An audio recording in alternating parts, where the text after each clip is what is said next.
The Shandilya Upanishad, presented by Svayam Prakash Sharma, Part 5, Conclusion.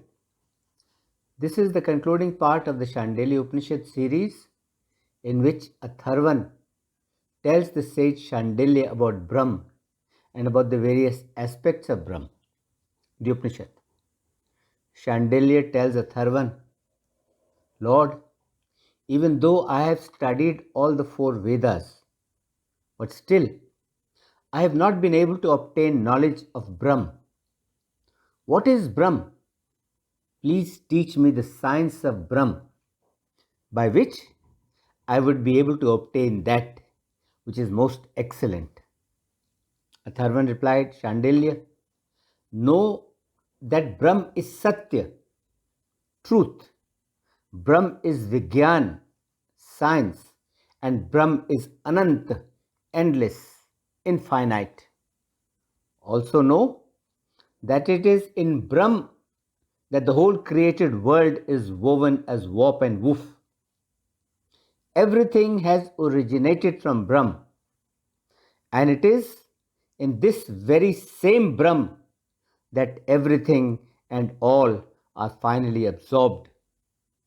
By knowing Brahm, everything becomes known. Brahm is without hands and feet, without eyes and ears, without tongue and body. Brahm is unreachable. Nobody can reach Brahm. And Brahm is undefinable. Brahm cannot be defined. Brahm defies definition, it is beyond definition. Speech and mind both return from Brahm since they are not able to attain or reach Brahm. Brahm can only be understood by Gyan, by knowledge, and by Yoga. Pran, the life breath, was born in ancient times from this very Brahm. Brahm is that which is non dual and which, like the ether or Akash, pervades everything. It is very, very subtle. It is without any blemish whatsoever. It is actionless. It is Sat.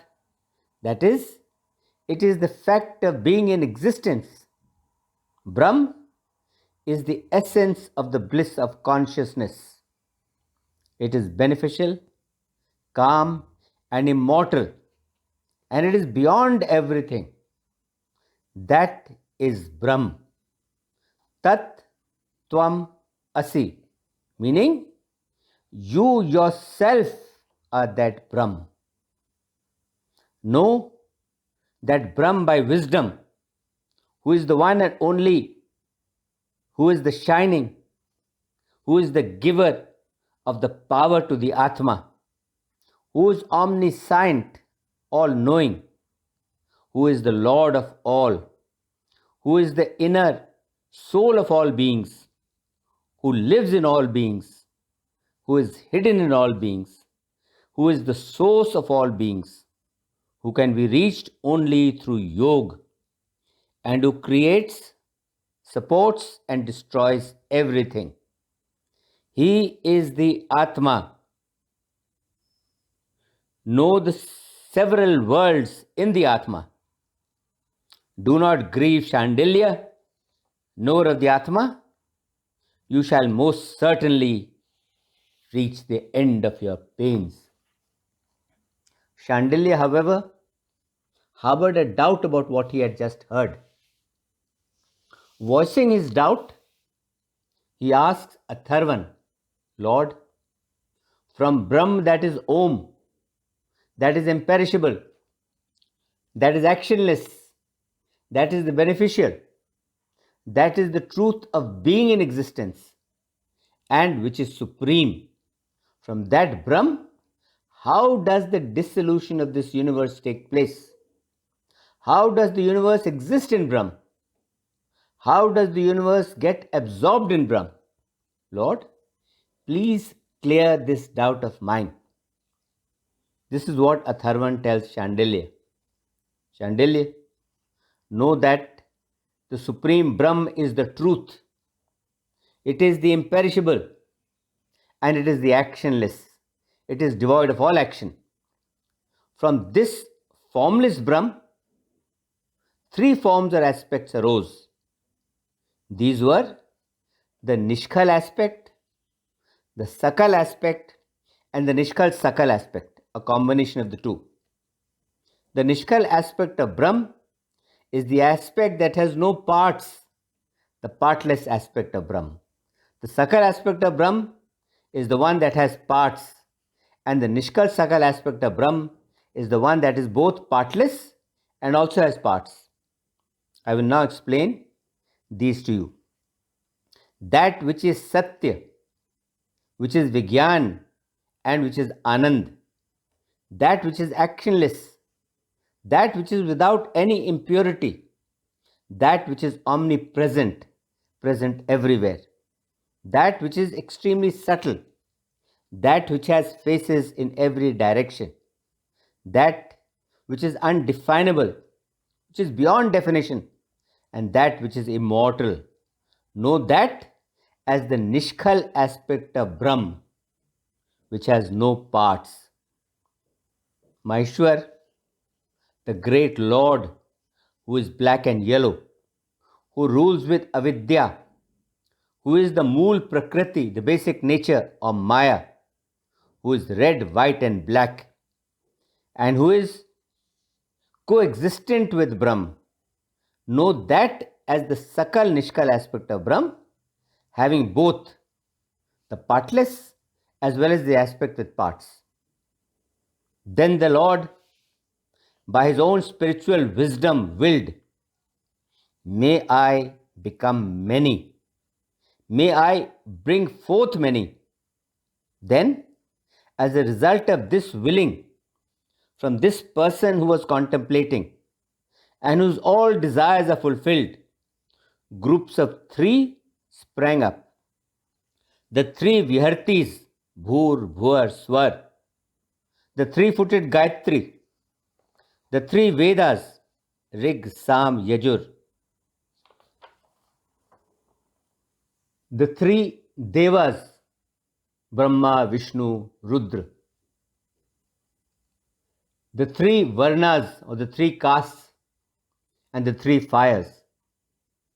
The Supreme Lord, who is endowed with all kinds of wealth, who is all pervading, who is situated in the hearts of all beings, who is the Lord of Maya, and whose form is Maya.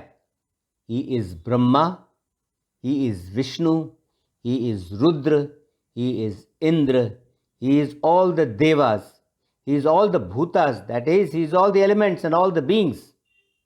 It is he only who is in front, it is he only who is behind, it is he only who is to the right and left, below and above. It is he only who is the all. That is his Dattatreya form, in which he sports with his Shakti. Dattatreya, who is kind to his devotees, who is brilliant as fire, who resembles the petals of a red lotus, who has four hands, who is mild and who shines sinlessly. This is the Sakal form of Brahm, which has parts. Then the sage Shandilya asked Atharvan certain questions. Atharvan answers those questions. Shandilya asks, Lord, that which is Sat or truth only, and which is the essence of the bliss of consciousness, why is he called Par Brahm? Atharvan replied, he is called Par Brahm because he increases Brihati and because he causes everything to increase, which is Brihaspati. Hence, he is called Par Brahm. Why is he called Atma? He is called Atma because he obtains Apnoti. He obtains everything. And because he is, in fact, everything. Why is he called Maheshwar, the great Lord? Since the sound of the two words in his name, Maha plus Ish mean the great Lord. And since by his own power he governs everything, therefore he is called Maheshwar. Why is he called Dattatreya? Once the Rishi Atri performed a most difficult penance. The Lord was extremely pleased with Atri, who then desired to see the Lord, who was light itself. The Lord offered himself, Datta, to Atri Rishi, that he would be born to the Rishi and his wife Anasuya as their own son. And since the Lord, the Datta, was born with Atri as the father and Anasuya as the mother, he is known as Dattatreya. Therefore, the person who knows the secret meaning, he knows everything.